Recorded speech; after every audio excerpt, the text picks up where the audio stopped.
கர்த்தருடைய பரிசுத்த நாமத்துக்கு மகிமை உண்டாகட்டும். மாலை ஆராதனைக்கு வந்திருக்கிற உங்கள் யாவரையும் என் தேவன் ஆசீர்வதிப்பார். நம்ம ஆதியாகமம் முடித்து யாத்ராகமத்தில் நான் 11வது 10வது அதிகாரம் நாம் பார்த்து கொண்டு வருகிறோம். கடந்த முன் செய்தியிலே கடைசி வாதை நம்ம பார்த்தோம். அது என்ன வாதை? எத்தனாவது வாதை சொல்லுங்க பார்க்கலாம். எரி கொப்பளம், மகா கொடிதான கொள்ளைனை வந்தது. அடுத்து எரி பந்தமான கொப்பளங்கள். அந்த சூளையின் சாம்பலை எடுத்து அடிக்கும் பொழுது அது மனிதர் மேலும் மிருக ஜீவன்கள் மேலும் அது என்ன வந்ததுன்னா சரீரத்துல கொப்பளங்கள் வந்தது. அதை நம்ம பார்த்தோம். ஏன்னா இஸ்ரவேல் ஜனங்களுடைய அத்தனை லட்சம் பேர் ஜனங்களுடைய சரீரத்தின் வேதனையை கொண்டு வருகிற ஒரு வாதனை அது. அவங்க சரீரத்தை எவ்வளவு வேதனைப்படுத்தினார்களோ அதே போல அங்கே எகிப்தியரின் சரீரத்தின் மேல ஒரு வாதையை அனுப்பினார். அதுதான் எரிபந்தமான கொப்பளங்கள். அல்லேலூயா. நெருப்பு போல அந்த கொப்பளம் எழும்பி அவங்க சரீரத்தை தாக்குகிறார்கள். ஏன்னா இஸ்ரவேல் ஜனங்களுடைய சரீரத்தை அவர்கள் எந்த அளவுக்கு வேதனைப்படுத்தி வருத்தப்படுத்தி காயப்படுத்தி அடித்து அதையெல்லாம் கர்த்தர் ஒவ்வொரு வாதையின் மூலமாக நியாயம் தீர்க்கிறார். அல்லேலூயா. பாருங்க, அடுத்து இது எத்தனாவது வாதை? 6வது வாதை. 7வது வாதை 9வது அதிகாரம் 23ல நம்ம பார்த்தோம் நினைக்கிறேன். மோசே தன் கோலை வானத்திற்கு நேராக நீட்டினார். அப்பொழுது கர்த்தர் இடி முழக்கங்களையும் கல் மழையையும் அனுப்பினார். அக்கினி தரையின் மேல் வேகமாய் ஓடிற்று. எகிப்து தேசத்தின் மேல் கர்த்தர் கல்மழையை பெய்ய பண்ணினார். ஆமென். ஹல்லேலூயா. 24 கூட வாசிங்களா. கல்மழையும் கல்மழையோட கலந்த அக்கினியும் மிகவும் கொடிதாய் இருந்தது. எகிப்து தேசம் குடியேற்றப்பட்ட நாள் முதல் அதில் அப்படி ஒரு போதும் உண்டானதில்லை. அங்க கல்மழையும் கல்மழையோடு கலந்த அக்கினியும் மிகவும் கொடிதாய் இருந்தது. அல்லேலூயா. முன்வசனத்துல வாசிக்கிறோம், கர்த்தர் இடி முழக்கங்களையும் கல்மழையையும் அனுப்பினார். ஒவ்வொன்றையும் கர்த்தர் அனுப்புறார், ஒவ்வொரு வாதையும் அனுப்புகிறார். அக்கினி தரையின் மேல் வேகமாய் ஓடிட்டு. அக்கினி ஓடுறத பார்த்திருக்கீங்களா?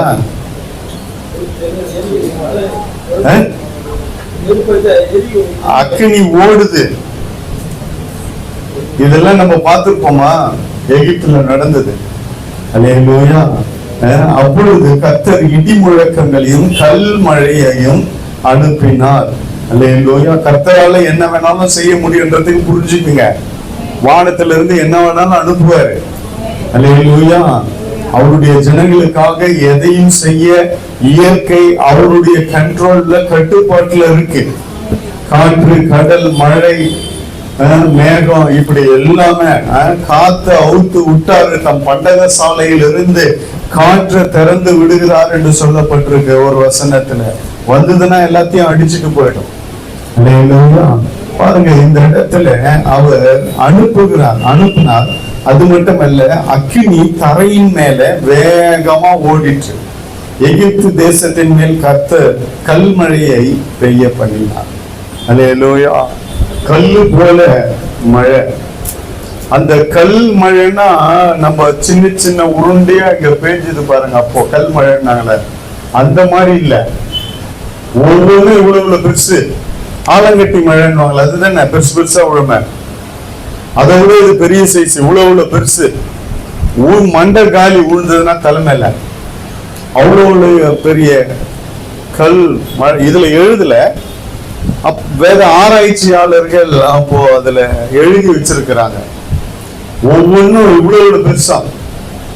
அது மட்டும் இல்ல, கல் மழையோட கூட கலந்த அக்கினியும் மிகவும் கொடிதாக இருந்தது. அக்கினி ஓடுதான், தெரு ஃபுல்லா அங்கங்க காவாதான் ஓடி பார்த்திருப்போம்ல. அங்கங்க காவா ஓடும், தண்ணி ஓடும் இல்ல. இங்க கர்த்தர் என்ன பண்றாரு பாருங்க, அக்கினிய ஓட பண்றாரு. அதனால அந்த 25ல வாசிக்கிறோம், எகிப்து தேசம் எங்கும் மனிதரையும் மிருக ஜீவன்களையும் வெளியிலே இருந்தவைகள் எவைகளோ அவைகள் எல்லாவற்றையும் அந்த கல்மழை அழித்து போட்டது. அது வெளியின் பயிர் வகைகளை எல்லாம் அழித்து வெளியின் மரங்களை எல்லாம் முறித்து போட்டது. வெளியே இருக்கிறத எல்லாத்தையும், எகிப்து தேசம் எங்கும் மனிதரையும் மிருக ஜீவன்களையும் வெளியில இருந்தவைகள் எவைகளோ அவைகள் எல்லாவற்றையும் அந்த கல்மழை அழித்து போட்டது. அது வெளியின் பயிர் வகையெல்லாம் அழித்து வெளியின் மரங்களை எல்லாம் முறித்து போட்டது. அப்ப பாருங்க எந்த அளவுக்கு. ஏன்னா தேசத்துல இவங்களுடைய கொடுமையான காரியங்கள், வாதைகள் மகா குடிதா இருந்தது ஜனங்களுக்கு. அந்த தேசம் முழுவதுக்கும் கர்த்தர் கல்மழையும் அக்கினியையும், அக்கினி வேகமா ஓடிச்சான். மழையோடு கூட அக்கினியும் தரை மேல வேகமாய் ஓடிட்டு, அந்த கல் விழும்போது, கல் மழை, பெரிய பெரிய கல் விழுது. அது விழும்போது மாத்திரமல்ல, வெளியே எங்கும் எந்த இடத்துலயும் யாரும் காலை வைக்காத மாதிரி அந்த இடம் முழுவதும் அக்கினி தண்ணியை போல ஓடுது. அதுதான் இங்க போட்டிருக்கு, வேகமா அக்கினி தரையின் மேல வேகமாய் ஓடிட்டு. அல்லேலூயா. பாருங்க அந்த இடத்துல தேசம் முழுவதும் எல்லா இடங்களிலும் பெரிய பெரிய கல்மழை பெய்ய ஆரம்பித்தது. அது ஜனங்கள் மேல விழும் பொழுது அந்த வசனம் சொல்லுகிறது, அழித்து போட்டது. அந்த கல்மழை அழித்து எல்லாவற்றையும் அழித்து போட்டது என்று பார்க்கிறோம். அது எது மேல விழுதோ அது அழிக்கப்பட்டது. ஒரு நேரத்துல இஸ்ரவேல் ஜனங்களை என்னென்னவோ கொண்டு வாதித்தார்கள், தண்டனை கொடுத்தார்கள். அந்த இடத்துல அவங்க பட்ட வேதனை இருக்கு பாருங்க, மகா கொடிதான வேதனை, எத்தனையோ வருஷமாய் பட்ட வேதனை. அதே போலதான் இவங்களுக்கும் அந்த வேதனை என்ன என்று தெரியணும். அவங்க மேல விழுந்த ஒவ்வொரு அடியும், அதே போல மேல இருந்து விழுந்து ஒவ்வொரு கல்லும் ஒவ்வொரு மேல. அது மட்டும் இல்ல, தரையெல்லாம் அந்த அக்கினி ஓடுது. அப்போ எந்த அளவுக்கு கர்த்தரை அவங்க கோபப்படுத்தி இருக்கிறாங்க பாருங்க. எந்த அளவுக்கு கர்த்தர் இறங்கி அந்த ஜனங்களுக்காக நியாயத்திருக்கிறார்னு பாருங்க. என்ன வேணாலும் செய்ய முடியும். இயற்கைக்கு அப்பாற்பட்ட காரியங்களை அங்க எகிப்திலே கர்த்தர் செய்தார். கர்த்தருடைய பரிசுத்த நாமத்துக்கு மகிமை உண்டாகட்டும். ஒரு காலத்துல கோசேன் தேசம் செழிப்பா இருந்தது. அத்தனையும் உடைத்து போட்டு, அத்தனையும் அழித்து போட்டு, அவங்க இடத்துல எல்லாம் ஒண்ணுமே இல்லாம பண்ணிட்டாங்க.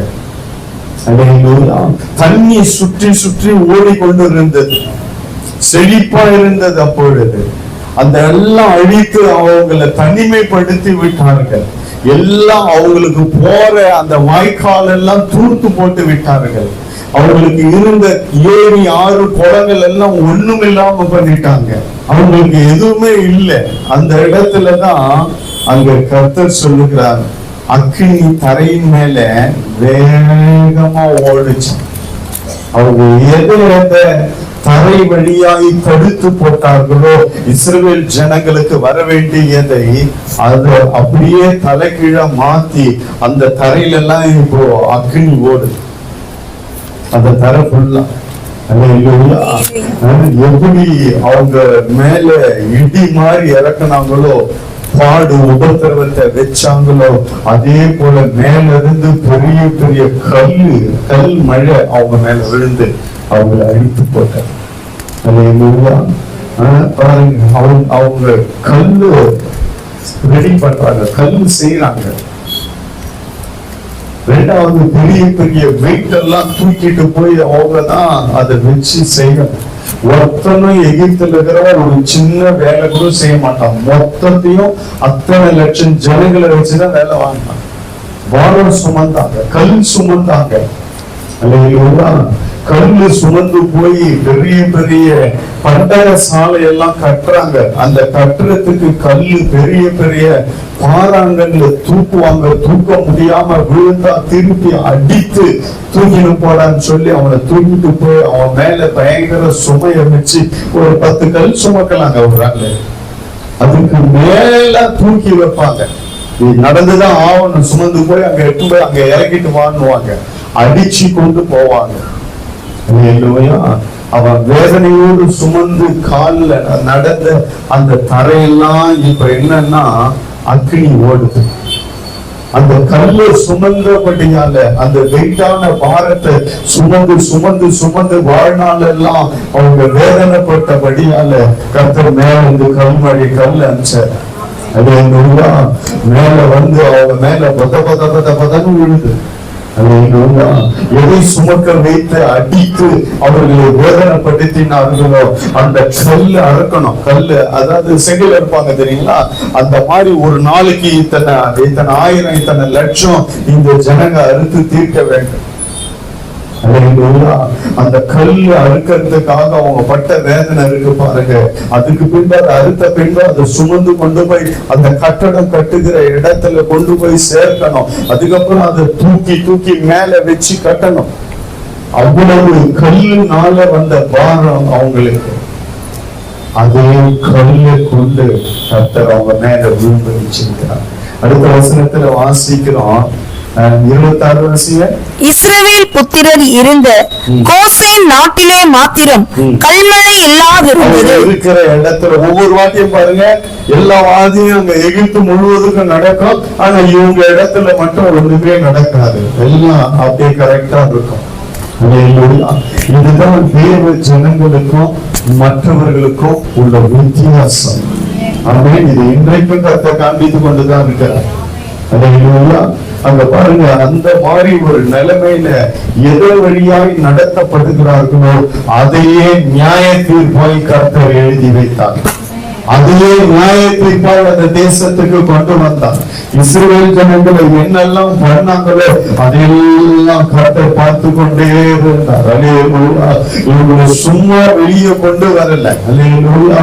அதுக்குண்டான நியாய தீர்ப்பை அத்தனை வருஷம் செஞ்சதுக்கு அந்த நியாய தீர்ப்பை கொடுத்து கர்த்தர் இவர்களை வெளியே கொண்டு வருகிறார். ஆனா இவங்க இடத்துல மாத்திரம் ஒண்ணுமே இல்லை, எல்லாம் நீட்டா இருக்கு. அல்லேலூயா. அடுத்த வாதை நான் 10வது அதிகாரத்துல பார்க்கிறோம். அதுக்கப்புறம் திருப்பி அவன் போற உடல்ல மோசைய கேட்கிறாரு, ஜெபம் பண்ணி எல்லாம் நிறுத்துறாங்க. அதுக்கப்புறம் பார்த்தா திருப்பி அவன் கடினப்பட்டு அது அவனுடைய இறுதியும் கடினப்படுகிறது. அதனால மறுபடியும் முரட்டாட்ட பண்ணுகிறான் என்று அந்த பகுதியில சொல்லப்பட்டிருக்கிறது. அந்த இன்னொரு கூட 2 வசனம் இருக்கிறதுல வாசிங்க. 27 வாசிட்டு 28 வாசிங்க. இப்பொழுது பார்வோன் மோசேயையும் ஆரோனையும் அழைப்பித்து, நான் இந்த முறை பாவம் செய்தேன், கர்த்தர் நீதியுள்ளவர், நானும் என் ஜனமும் துன்மார்க்கர். ஒத்துனா அவன் செஞ்சதுக்கு சொல்றான் பாருங்க. இஸ்ரவேல் ஜனங்களை செஞ்ச காரியம் அவன் வாயிலே அறிக்கையாடுறான். அவன் சொல்றான், கர்த்தர் நீதியுள்ளவர், நானும் என் ஜனமும் துன்மார்க்கர். ஏன்னா அந்த அளவுக்கு இஸ்ரவேல் ஜனங்கள் மேல் துன்மார்க்கமாய் செயல்பட்டாங்க. ஒரு மனுஷனுக்கு ஒரு பாவம் பார்க்கவே இல்லை, இரக்கத்தையே காண்பிக்கல. இப்ப சொல்றாரு அடுத்த வசனத்துல, இது போதும், இந்த மகா இடி முழக்கங்களும் கல்மழையும் ஒழியும்படிக்கு கர்த்தரை நோக்கி விண்ணப்பம் பண்ணுங்கள், நான் உங்களை போக விடுவேன், இனி உங்களுக்கு தடையில்லை என்றான். சொல்லிட்டு மறுபடியும் அங்க முரட்டாட்டம் பண்ணுகிறான் என்று பார்க்கிறோம். இப்போ 10வது அதிகாரத்துல அடுத்த இன்னொரு வாதை 4வது வசனத்தை வாசி. நீ என் ஜனங்களை போகவிட மாட்டேன் என்பாயாகில், நான் நாளைக்கு உன் எல்லைக்குள்ளே வெட்டு கிளிகளை வர பண்ணுவேன். இது எத்தனாவது வாதை? 8வது வாதை. இதெல்லாம் நீங்க இந்த இடத்தெல்லாம் அண்டர்லைன் பண்ணிக்கணும். இது 8வது வாதன்றது. 10 வாத சொல்லப்பட்டிருக்குல்ல, 10 வாதையை கற்றுக் கொண்டு வந்தார். முதல் வாதம் என்ன? ரத்தம். அதே தான் கடைசியா ரத்தத்துல தான் முடிக்கிறாரு. இதெல்லாம் வேத சத்தியங்கள். அல்லேலூயா. ஏதோ முதல் ஆரம்பிச்சார், ரத்தத்துல ஆரம்பிக்கிறார் வாதைய, அதே ரத்தத்துல முடிக்க போறாரு 10வது வாதை நான் சொல்ல போறேன். அல்லேலூயா. கவனிங்க, இங்க அடுத்த வாதை என்னன்னா, இதெல்லாம் நான் எதுக்கு உங்களுக்கு விளக்கி சொல்றேன்னா, இந்த சத்தியத்தெல்லாம் நீங்க அறிந்து கொள்ளணும். பழைய ஏற்பாட்டு சத்தியம் ரொம்ப முக்கியம். ஆமென் சொல்லுங்க. அல்லேலூயா. அது அது அது வந்து ரொம்ப பெரிய ஒரு ஆசீர்வாதம். அந்த சத்தியத்தை தெரிந்து கொண்டா புதிய ஏற்பாட்டை நம்ம ஈஸியா ஹேண்டில் பண்ணலாம், ஈஸியா அதை நடைமுறைப்படுத்திக் கொள்ளலாம். அது நிழலாட்டம். புதிய ஏற்பாடு நிஜம். அல்லேலூயா. கர்த்தருடைய பரிசுத்த நாமத்துக்கு மகிமை உண்டாகட்டும். பழைய ஏற்பாடும் புதிய ஏற்பாடும் 2 ரெக்கைகளை போல. ஆமென் சொல்லுங்க. 2 ரெக்கையும் இருந்தாதான் நம்ம சிறகடித்து பறந்து மேல உன்னதத்துக்கு போக முடியும். ஒரு ரெக்கையை வச்சுக்கின்னு அடிச்சுன்னே இருந்ததுன்னா ஏறவே ஏறாது மேல. இல்ல, ஒரு ரெக்கை போயிடுச்சு, ஒரு ரெக்கை யூஸ் பண்ணல, இந்த ஒரே ரெக்கையில நான் அடிச்சுக்கின்னு மேல போயிட்டு நினைச்சா போக முடியுமா? ஒரு ரெக்கையில எழும்ப முடியாது. அங்கேயே அடிச்சுக்கின்னு அப்படியே உட்காந்துக்க வேண்டியதாங்க. இல்ல, அதனாலதான் பழைய ஏற்பாடு புதிய ஏற்பாடு ரொம்ப முக்கியம். இந்த பழைய ஏற்பாட்டுல இந்த மாதிரி எல்லாம் கர்த்தர் செய்த மகத்துவமான காரியங்களை நம்ம தெரிஞ்சுக்கணும், பிள்ளைங்களுக்கு சொல்லணும், நம்ம வரும் சந்ததிக்கு சொல்லிக் கொடுக்கணும். கர்த்தர் ஒரு நேரத்துல பழைய ஏற்பாட்டுல ஜனங்களை காப்பாத்த என்னெல்லாம் செஞ்சாரு, அந்த எகிப்துல என்னெல்லாம் வாத ரெக்கார்ட்ல இருக்கு, எல்லாம் இதெல்லாம் இப்படி செஞ்சாரு அப்படி செஞ்சாருன்னு சொல்லி அந்த சத்தியத்தை சொல்லி தேவ மகிமை வல்லமையை சொல்லி நம்ம வளர்க்கும் பொழுது, அந்த பிள்ளை வளரும் பொழுது ஒரு பெரிய ஆசீர்வாதமா இருக்கும். அல்லேலூயா. பாருங்க, அடுத்த வாதை என்னன்னா, இந்த வெட்டுக்கிளிய கர்த்தர் அனுப்பு. இதுக்கும் ஒரு ஆவிக்குரிய அர்த்தம் இருக்கு. 13வது வசனத்தை வாசிங்க. அப்படியே மோசே தன் கோலை எகிப்து தேசத்தின் மேல் நீட்டினான். அப்பொழுது கர்த்தர் அன்று பகல் முழுவதும் அன்று ரா முழுவதும் கீழ்காற்றை தேசத்தின் மேல் வீச பண்ணினார். விடியற் காலத்திலே கீழ்காற்று வெட்டுக்கிளிகளை கொண்டு வந்தது. எல்லாம் அங்க பெரிய ஒரு வெட்டுக்குழி வந்தது. 15 வாசிங்களேன். அவைகள் பூமியின் முகம் முழுவதையும் மூடிற்று. தேசம் அவைகளால் அந்தகாரப்பட்டது. தேசமே அந்தகாரப்பட்டுச்சா? அது பூமியின் முகம் முழுவதையும் மூடிட்டுனா, எகிப்து அப்படியே மூடிடுச்சு. அப்போ எத்தனை லட்சம் எத்தனை கோடி வெட்டுக்கிளிங்க வந்திருக்கு.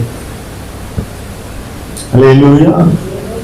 எகிப்த ஃபுல்லா மூடிடுச்சா, பூமியின் முகம் முழுவதையும் மூடிட்டு தேசம் அவைகளால் அந்தகாரம். அப்போ வெளிச்சத்தையே ஸ்டாப் பண்ணிடுச்சு.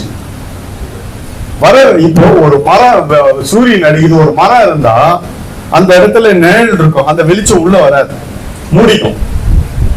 அப்போ அவ்வளவு ஸ்ட்ராங்கா அது மூடி இருந்தாதான் அந்த சூரிய வெளிச்சம் உள்ள வராது. மழை கூட பாத்தீங்கன்னா அந்த மரத்தாண்ட ஒதுங்குவாங்க, மழை தண்ணி படாது, உள்ள இறங்காது. இப்ப அந்த அளவுக்கு வெளிச்சமே உள்ள வராதபடி இந்த வெட்டுக்கிளிகள் அப்போ எந்த அளவுக்கு போய் எகிப்த மூடி இருக்கு பாருங்க. அப்படியே அந்த இடம் ஃபுல்லா எகிப்து முழுவதுக்கும் அப்படியே மூடிச்சா, இருட்டாயிட்டு, அந்தகாரப்பட்டது, இருட்டாயிடுச்சு. அல்லேலூயா. இப்ப அடுத்த வசனத்துல கவனிங்க, இப்பதான் அது முக்கியம். அந்த வசனத்தையே வாசிங்க, 5 வாசிங்க. அவைகள் பூமியின் முகம் முழுவதையும் மூடிற்று. தேசம் அவைகளால் அந்தகாரப்பட்டது.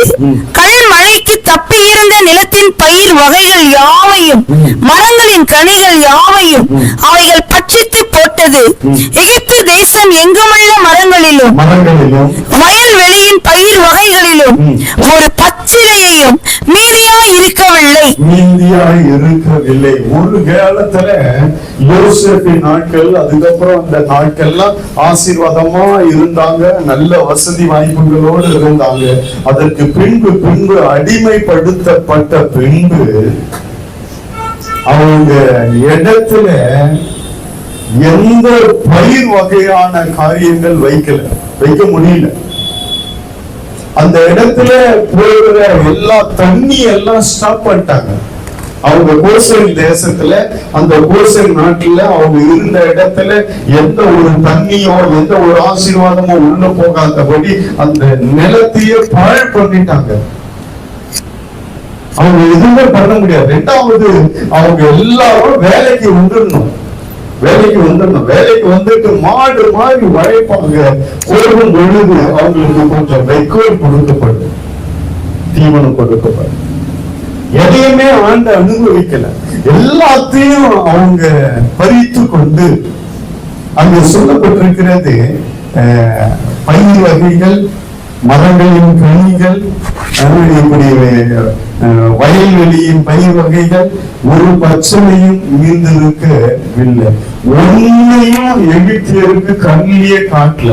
எல்லாத்தையும் இவங்க வச்சுக்கிட்டு வேலை செஞ்சா கொஞ்சோண்டு கொடுப்பாங்க. காலையில இருந்து இரவு முழுவதும் வேலை செய்யணும். மாடு மாதிரி வேலை செஞ்சா கொஞ்சோண்டு கண்ணுல காட்டுவாங்க, அவ்வளவுதான். அதுலதான் ஜீவனம் பண்ணிக்கணும். எல்லாத்தையும் அபகரித்து கொண்டு இவங்க மட்டும் நல்லா சாப்பிட்டு அவங்க அரை வயிறோடு, கால் வயிறோடு, பசியோடு, பட்டினியோடு, ஆகாரம் இல்லாம நெருக்கப்பட்டு வேலை செஞ்சு எப்படியெல்லாம் ஒடுக்கப்பட்டிருக்கிறாங்க தெரியுங்களா? அவங்க இஸ்ரவேல் ஜனங்க சும்மா இல்ல, கர்த்தர் இறங்குனது. ஒண்ணுமே இல்லாம அவங்க பசியும் பட்டினியுமா இருந்தாங்க. இவங்க மாத்திரம் எல்லாம் பச்சை பசேல்னு பயிரை வச்சு எல்லாத்தையும் ஆண்டு அனுபவிச்சுக்கிட்டு அவங்களுக்கு எதுவுமே கொடுக்காம கடினமா வேலை வாங்கி கொண்டு அந்த கொஞ்சத்தை கொடுப்பாங்க. அதுலதான் ஜீவனம் பண்ணணும். அதனாலதான் கர்த்தர் அத்தனையும் அவங்க கையில வச்சிருந்த அத்தனையும் கர்த்தர் அழைத்து போனார். கல்மழைக்கு தப்பினதே நிலத்தின் பயிர் வகைகள் யாவையும், மரங்களின் கனிகள்லாம் அவங்க பார்க்கதான் முடியும். அதை கூட அறுத்து கொடுக்கறதுக்கெல்லாம் அவங்கதான் வேலை. வயிறுகள் எல்லாம் வேலை, எல்லாமே வேலை வாங்கிடுவாங்க கடினமா. ஆனா அதுல இருந்து எதுவுமே அவர்களுக்கு கொடுக்கப்படாது. வெறும் காலையில இருந்து மாடு மாதிரி வேலை செஞ்சுட்டு வரணும், அவ்வளவுதான். அதனாலதான் கர்த்தர் அத்தனையும் அவங்களுக்கு கொடுக்காததன் மேலெல்லாம் கர்த்தர் கைய வச்சார். அல்லேலூயா. அவங்களுக்கு கொடுக்காதபடி இருந்த அத்தனையும் தேசத்துல இருந்த அந்த பயிர் வகைகள் பச்சளை கூட மீந்திருக்கவில்லையா, ஒரு இலை கூட மீழ்கலையா, அத்தனையும் இந்த வெட்டுக்கிளிகள் அழித்து போட்டது. அல்லேலூயா. கர்த்தருடைய பரிசுத்த நாமத்துக்கு மகிமை உண்டாகும். வெட்டுக்கிளி 1 2 வந்தா ஈஸியா டப்புன்னு அடிச்சு தூக்கி போட்டுடலாம் இல்ல? அது அது பலவீனம் உள்ளதுதான். அதை டக்குன்னு அடிச்சு போட்டுடலாம். அந்த வெட்டுக்கிளிக்கு நம்மளை சேதப்படுத்த எதுவும் பண்ண முடியாது. நம்ம தான் அதை சேதப்படுத்த வாய்ப்பு இருக்கு. அதனாலதான் கர்த்தர் என்ன பண்ணாரு, 1 2 அனுப்பல, கொஞ்சம் அம்சம் அவங்க காலி பண்றாங்கன்னு தெரியும்.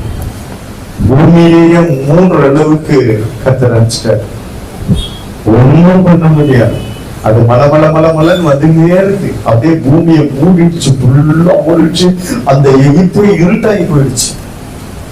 அந்த அளவுக்கு வந்து ஒரு பச்சை பொருள் பச்சையா இருக்குன்னா எல்லாத்தையும் அரிச்சு தின்னுடும். ஒண்ணுமே இல்லை. அரிசி வகைகள், பயிர் வகைகள், கனிகள், மரங்கள், இலைகள், ஒரு பச்சை இலை கூட இல்லை. எல்லாத்தையும் வந்துருச்சு. எதை கொடுக்காம இவங்க வச்சிருந்தாங்களோ பார்த்து பார்த்து அந்த இஸ்ரவேல் ஜனங்க ஏங்குனாங்களோ, நம்மளுக்கு கிடைக்காதா, கொடுக்க மாட்டாங்களான்னு. அதையெல்லாம் அபகரித்ததை அத்தனையும் கர்த்தர் அழித்து போட்டார். கர்த்தருடைய பரிசுத்த நாமத்துக்கு மகிமை உண்டாகும். இப்ப 19வது வசனத்துல மறுபடியும் பார்வோன் கேட்கிறாரு, எங்களுக்காக விண்ணப்பம் பண்ணுங்கன்றாரு. 19ல பாருங்க. அப்பொழுது கர்த்தர் மகா பலத்த மேல் காற்றை வீசும்படி செய்தார். அது வெட்டு கிளிகளை அடித்துக் கொண்டு போய் செங்கடலிலே போட்டது. எகிப்தின் எல்லையில் எங்கும் ஒரு வெட்டு கிளியாயிலும் மீதியாய் இருந்ததில்லை. அப்ப பாருங்க, எல்லாத்துலயும் நம்ம பார்த்துட்டே வரோம். அவன் முரட்டாட்டம் பண்றான், திருப்பி வந்து கெஞ்சுறான், மோசே ஜெபம் பண்றாரு, கர்த்தர் அனுப்புன அந்த வாதையெல்லாம் அப்புறப்படுத்தப்படுகிறது. இது எதை குறிக்கிறது என்றால், தேவ பிள்ளைங்க கர்த்தர் கொண்டு வருகிற வாதைய ஜெபிச்சா அதை மாத்துவார் கர்த்தர். அல்லேலூயா. தேசத்தின் மீது வாத, ஜனங்கள் மீது வாத, இப்படி எவ்வளவோ வாதைகள் புறப்பட்டு வருகிறது. கர்த்தருடைய கோபாக்கினை பற்றி எரிகிறது. அதையெல்லாம் ஜெபத்துல நம்ம மாற்ற முடியும் என்பதற்கு இந்த 10 வாதைகளை மோசே மறுபடியும் ஜெபம் பண்ணி கர்த்தரிடத்துல கேட்டு மன்றாடி, இந்த ஒரு வருஷம் எல்லாம் போகட்ட ஆண்டவரே, அவங்க மனம் மாறுறது போல தெரியுது, வந்து கெஞ்சுறானுங்கன்னு சொல்ல கர்த்தர் சொல்லிட்டாரு. அவன் கெஞ்சுவான், எல்லாம் பண்ணுவான். ஆனா எல்லாம் பண்ணி முடிச்ச உடனே அவன் இருதயம் திருப்பிய கடினப்பட்டுடும் சொல்லிட்டாரு கர்த்தர். ஆனா கூட அவன் வந்து மோசே கவனிங்க. இப்ப நான் ஒவ்வொரு வாதையும் சொல்றேன், கடைசியா இதை சொல்லணும்னு நினைச்சேன். நான் முன்னாடியே கொஞ்சம் உங்களுக்கு சொன்னா அந்த கடைசி வாதை ஈஸியா இருக்கும். மோசே ஒவ்வொரு வாதையிலும் தேவனிடத்துல போய் மன்றாடுகிறான். எத்தனை வாதைக்கு? 9. 10க்கு அவர் வேண்ட முடியாது. ஏன்னா கர்த்தர் சொல்லிட்டார். 9 வாதைக்கு அவன் மதிக்காதவன், முரட்டாட்டம் பண்ணவன் 10க்கு கீழ்படிஞ்சிருவான். ஒற்றுப்பான், நான் பாத்துக்கிறேன். 9 வாதைக்கு வரைக்கும் தான் ஜெபம் பண்ணார், மன்றாடினார். 10வது கர்த்தர் மிகப்பெரிய ஒரு நியாய தீர்ப்பை கர்த்தர். அவன் மறுபடியும் முரட்டாட்டம் பண்ணி கடைசியா அது நான் சொல்றேன். 10வது வாதை வரும்பொழுது நான் அதை சொல்றேன். ஆனா அவன் மோசே கர்த்தருடைய அந்த வாதைகளை ஜெபம் பண்ண. ஏன் அப்படின்னா அங்க மோசேக்கு கர்த்தர் அந்த வல்லமை இருக்கிறது என்பதை அந்த தேசத்துல எகிப்தியர்கள் ராஜாவை பார்க்கணும். ஒண்ணு. 2வது, கர்த்தர் தான் இதை செய்கிறாரு என்பதை ஜனங்களும் அந்த எகிப்தில் இருக்கிற அத்தனை பேரும் அறிந்து கொள்ள வேண்டும். அப்போ மோசே ஜெபிச்சா இதெல்லாம் போயிடும் அப்படின்னா, அப்போ மோசே கையில எந்த அளவுக்கு கர்த்தர் வல்லமையும் அதிகாரத்தை கர்த்தர் கொடுத்திருந்தார் என்பதை இந்த பார்வோன் அறிந்து வைத்திருந்தான். அதனாலதான் சொல்றான், இந்த ஒரு வருஷம் என்ன மன்னிச்சுது, கர்த்தர் இடத்துல போய் முறையிடுங்க, இது போடும்படி என்று சொல்ல. அததான் அங்க கர்த்தர் அங்க 18 வாசிக்கலாம். அவன் பார்வோனை விட்டு புறப்பட்டு போய் கர்த்தரை நோக்கி விண்ணப்பம் பண்ணினான். 3 வசனத்துல கடைசி கர்த்தர் இந்த சாவாமை மாத்திரம் என்னை விட்டு விலக்க அவரை நோக்கி விண்ணப்பம் பண்ணுங்கள் என்றான். பாருங்க, அப்ப மோசே கிட்ட வந்து கேக்குறான். அந்த வாதம் வரும் பொழுதெல்லாம், தேசத்துல அழிவு வரும் பொழுதெல்லாம் மோசே கிட்ட வந்து நிக்கிறான் பார்வோன். நின்னு இந்த மாதிரி ஒரு தடவை எங்களை காப்பாத்துப்பா, உங்க கர்த்தர்கிட்ட வேண்டி இத மாத்துப்பா அப்படின்னு சொல்ற. ஒவ்வொரு வாதையிலும் நீங்க படிச்சு பாத்தீங்கன்னா, நான் சொன்ன அத்தனை வாதையிலும் அங்க மோசே கிட்ட பார்வோன் வந்து நின்று கேட்கிறார். நீங்க விண்ணப்பம் பண்ணுங்க, நீங்க ஜெபம் பண்ணுங்க, கர்த்தர் இறங்குவார், எங்களுக்கு இந்த வாதையெல்லாம் மாத்துவாரு என்று சொல்லி தெரிஞ்சு வச்சிருந்தான். இவ்வளவு தெரிஞ்சு வச்சிருந்தான். 9 வாதை வரைக்கும் அவன் மனம் மாறவே இல்லை. 9 டைம் சான்ஸ் கொடுத்தாரு அவனுக்கு, மாறி இருக்கணும். கடைசியில பெரிய மிகப்பெரிய ஒரு வாதை கர்த்தர். அதுக்கு மோசே ஜெபம் பண்ண முடியல, முடிச்சிட்டார் கர்த்தர். அடுத்த பார்வன் வந்து நின்று எனக்கு இதுக்காக ஜெபி அதுக்காக ஜெபின்னு சொல்ல முடியாது. ஒரே போட்டு விட்டார். ஏன்னா பல தடவை எப்பவுமே நல்லா கவனித்துக் கொள்ளுங்க. எல்லாருக்குமே பல தடவை சந்தர்ப்பத்தை கத்து கொடுத்து கொண்டே இருப்பார். தொடர்ந்து முரட்டாட்டம் பண்ணும் பொழுதுதான் கர்த்தருடைய பெரிய நியாய தீர்ப்பு வாதையில் இறங்கி. மற்ற வாதைகள்லாம் ஜெபம் பண்ண போயிடுச்சு. கடைசியா எகிப்தில் இருக்கிற மிருக ஜீவன்ல இருந்து ஏழை பணக்காரன், வீட்டுல இருக்கிறவன், சிறைச்சாலை இருக்கிறவன், அங்க இங்க இருக்கிற அத்தனை எகிப்தியருடைய தலைச்சங்களை கர்த்தர் சங்கரிச்சார். அல்லேலூயா. காரணம் என்ன? எத்தனை வாதையில கர்த்தர் வந்து கிரியை செய்யறான்னு தெரியுது இல்ல. 5 உடனுள்ள ஜனங்களை, 5 உடனுள்ள வாதைக்கு வந்து போய் கேட்டா மாறுதுன்னு தெரியுது. அப்ப பாருங்க, கீழ்காற்று வீச பண்ணினார். 13வது வசனத்துல வெட்டுக்கிளிகள் வந்தது. இப்போ மேல் காற்றை வீசப்படுறாரு, எல்லாம் அடித்து கொண்டு போகுது. அது காற்றை குறித்து பேசும்போது உங்களுக்கு இந்த மேல் காத்து கீழ்காத்தெல்லாம் நான் சொல்லுவேன். அது கர்த்தருக்கு சித்தமான பிரசங்கத்துல நான் சொல்றேன். மேல் காற்று எங்கிருந்து வருது, கீழ்காற்று என்ன செய்யும், வடதிசை காற்று தென் திசை காற்று எல்லாம் என்ன செய்யுன்றத நான் உங்களுக்கு சொல்றேன். கவனிங்க, மேல் காத்து கீழ்காற்று. கீழ்காத்து வெட்டுக்கிளியை கொண்டு வந்தது 13ஆம் வசனத்துல தானே வாசிச்சோம். இப்ப 19ஆவது வசனத்துல மேல் காற்றை வீசும்படி கர்த்தர் செய்தார். மகா பலத்த மேல் காற்றை வீசும்படி செய்தார். மேல காத்து வருது, மேல இருந்து வருது. மேல் காற்று அவருடையது, கீழ்காற்று அவருடையது. இதனுடைய செய்தி வேற, நம்ம அதுக்கு போக வேணாம். நான் உங்களுக்கு மேலோட்ட சொல்றேன். அப்போ அந்த வெட்டுக்கிளிகள் எல்லாம் அடுத்த வாதை, எத்தனாவது வாதை, 8ஆச்சு. 9வது வாதை இப்போ சொல்றாரு. 21 வாசி அதே அதிகாரத்துல. அப்பொழுது கர்த்தர் மோசேயை நோக்கி, தடவி கொண்டிருக்கத்தக்கதான இருள் எகிப்து தேசத்தின் மேல் உண்டாகும்படிக்கு உன் கையை வானத்திற்கு நேராக நீட்டு என்றார். ஆமென், அல்லேலூயா. இப்ப 23 வாசிங்க. மோசே வானத்தை நீட்டுறாரு. 3 நாள் மட்டும் காரில் உண்டாயிற்று. இப்ப 23 வாசிங்க. 3 நாள் மட்டும் ஒருவரை ஒருவர் காணவும் இல்லை, ஒருவரும் தம்மிடத்தை விட்டு எழுந்திருக்கவும் இல்லை. இஸ்ரவேல் புத்திரர் யாவருக்குமோ வெனில் அவர்கள் வாசஸ்தலங்களிலே வெளிச்சம் இருந்தது. அல்லேலூயா.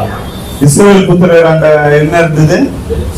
அங்க கோசன் தேசத்துல வெளிச்சம். எல்லாமே அவங்க இருக்கிற இடத்துல ஒண்ணுமே ஆகல, எல்லாம் வெளியே தான் ஆகுது. ஆனா எகிப்து முழுவதுக்கும் ஆகுது. அங்க 3 நாள் ஒரு இருட்டை கர்த்தர் அனுப்புகிறார், இருளை அனுப்புகிறார். அங்க சொல்றாரு, தடவி கொண்டிருக்கத்தக்கதான இருள் எகிப்து தேசத்தின் மேல் உண்டாகும்படி உன் கையை நீட்டு என்றார்.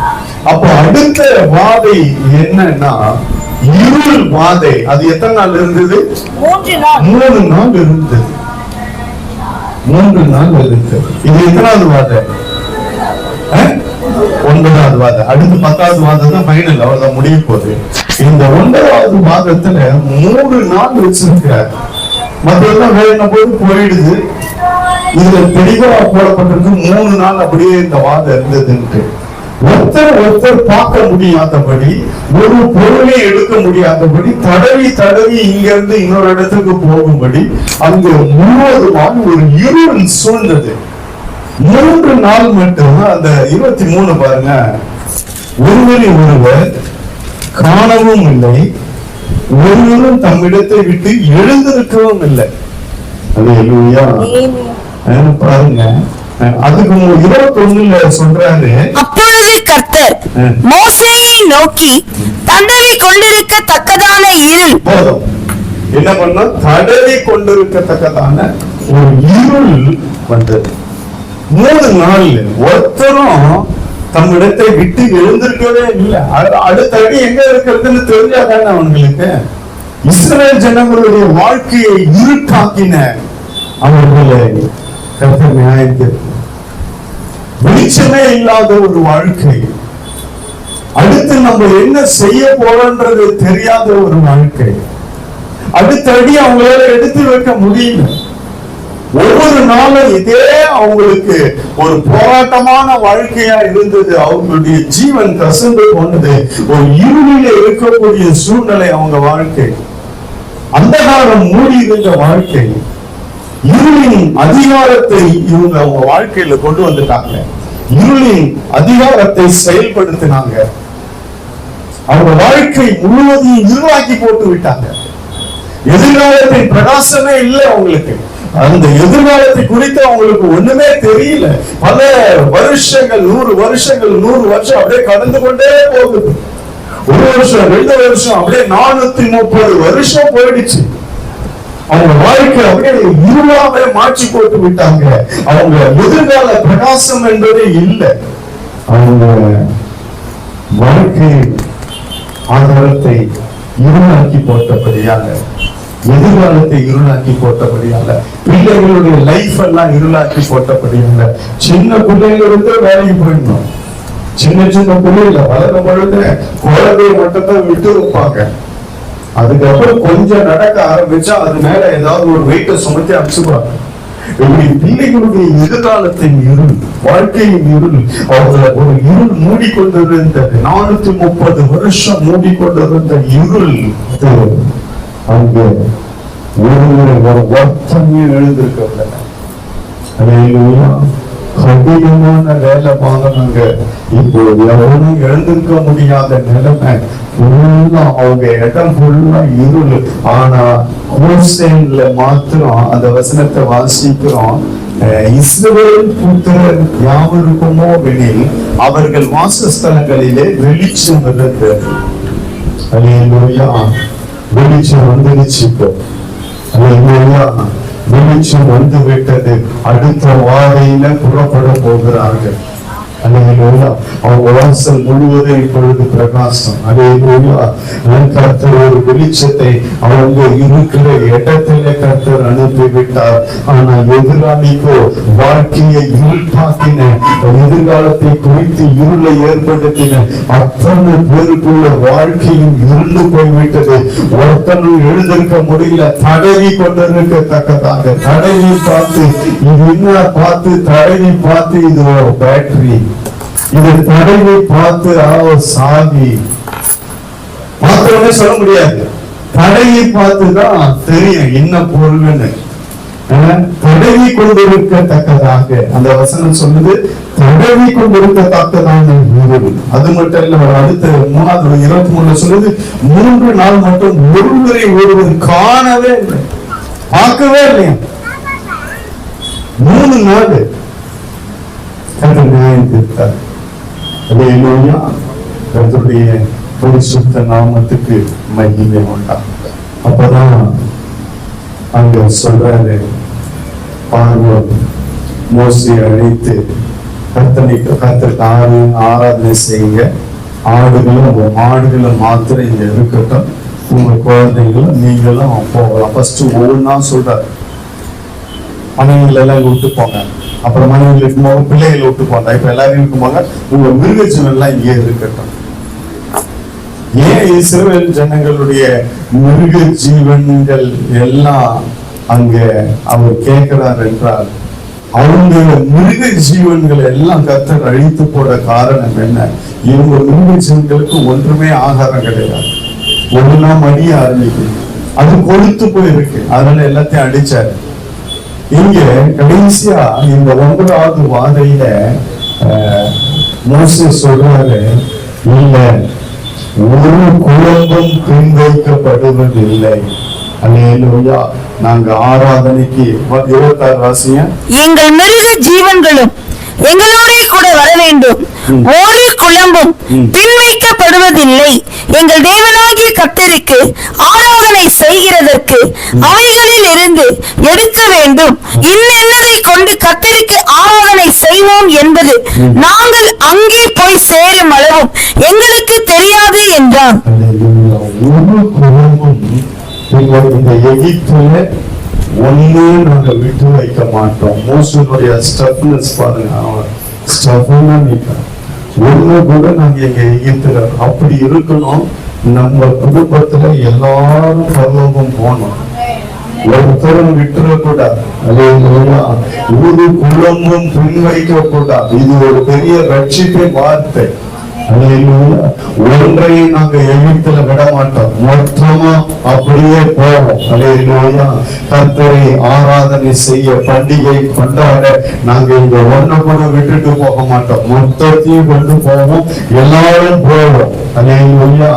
அது என்னன்னா, நம்மளும் இதே போல ஒரு ரட்சிப்புல நம்ம சொந்தக்காரங்க மற்றவங்க யாரும் ரட்சிக்கப்படாம இருப்பாங்க. இல்ல நம்ம குடும்பத்துல கணவன் ரட்சிக்கப்பட மாட்டாரு, மனைவி ரட்சிக்கப்பட்டிருப்பாங்க, கணவன் மனைவி ரட்சிக்கப்பட்டிருந்தா பிள்ளைங்க ரட்சிக்கப்பட்டிருக்காது. இப்படி நிறைய இருக்கு. ஆனா அந்த மாதிரி நம்ம விடவே கூடாது. நம்ம குடும்பம் எல்லாம் ஒன்னும் பின்வைக்கப்படக்கூடாது, எல்லாம் போடப்பட்டு போகணும்.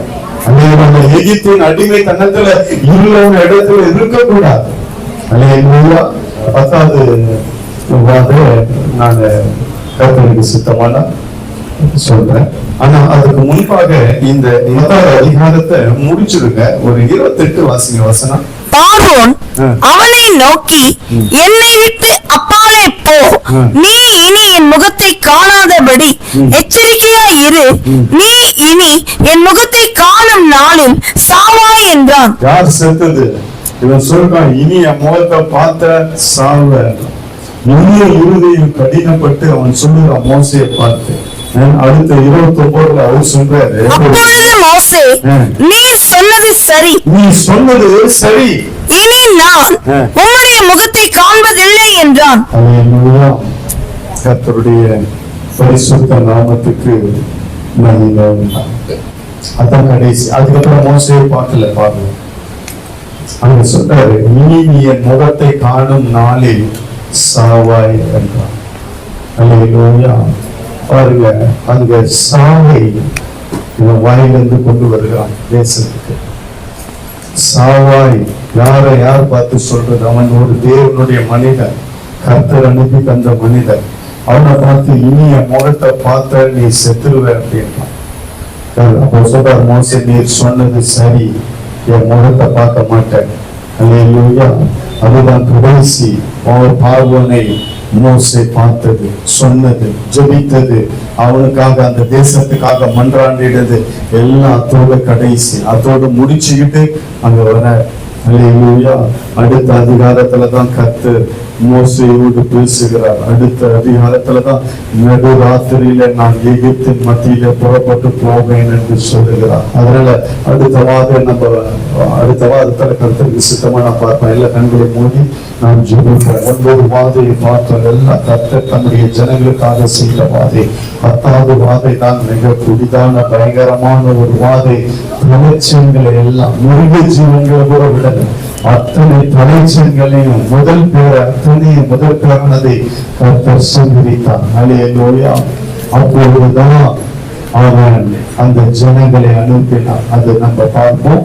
எல்லா கண்களையும் மூடி கர்த்தருக்காக வைராக்கியமா இருக்கிறவங்களுக்கு, கர்த்தருடைய ஜனங்களுக்கு கர்த்தர் இன்றைக்கும் கிரியை செய்து கொண்டுதான் இருக்கிறார். இன்றைக்கும் கர்த்தர் எதிராளிகளை சந்தித்துக் கொண்டுதான் இருக்கிறார். இன்றைக்கும் நியாயத்திற்கு கர்த்தர் கொடுத்து கொண்டுதான் இருக்கிறார். ஆனாலும் அவங்க எப்ப கொடுக்கிறார்னா பல சந்தர்ப்பத்தை கொடுக்கிறார். இயேசு இடத்துல வரமாட்டார்களா, மன்னிப்பை பெற்றுக்கொள்ள வரமாட்டார்களா, கடினப்படுத்தி கொண்டே இருந்தார்கள். இன்றைக்கு அப்படிதான். இயேசு கிட்ட வந்தா மன்னிப்பு இருக்கு, விடுதலை இருக்கு, ரட்சிப்பு இருக்கு. ஆனாலும் இன்றைக்கும் தன் இருதயத்தை கடினப்படுத்தி மேலும் மேலும் பொல்லாப்பையும் பாவையும் சாபத்தையும் செய்யும் பொழுதுதான் அங்கே நியாயத்திற்கு வந்து விடுகிறது தேவன் சொன்னமே. அந்த மாதிரி நமக்கு இல்லை. ஆனா கர்த்தர் தம்முடைய ஜனங்களுக்காக வைராக்கியம் கொண்டு இறங்கி கிரியை செய்கிற தேவன். அல்லேலூயா. இந்த வாதையெல்லாம் பார்த்தோம். அவங்களை எதால வாதித்தார்களோ அதையெல்லாம் வாதையாய் கொண்டு வந்தார். அல்லேலூயா. அவ வாழ்க்கையில கொண்டு வந்ததை தேசம் முழுவதற்கும் கர்த்தர் கொண்டு வந்து விட்டார். அதற்காக பாருங்க, கர்த்தர் வேதத்துல எத்தனை மகத்துவமான காரியங்களை செய்திருக்கிறார். நன்றி ஆண்டவரே, நம்முடைய ஜனங்களுக்காக நீ செய்த அத்தனை காரியங்களை நாங்கள் பார்க்கிறோம் ஆண்டவரே. அதற்காக ஸ்தோத்திரம் ஆண்டவரே. எத்தனையோ உங்க காரியங்கள் கிரியைகள் செய்துதான் உங்க ஜனங்களை வெளியே கொண்டு வந்தீர். அதற்காக ஸ்தோத்திரம். தொடர்ந்து கர்த்தர் நடத்தும் இயேசுவின் மூலம் பிதாவே.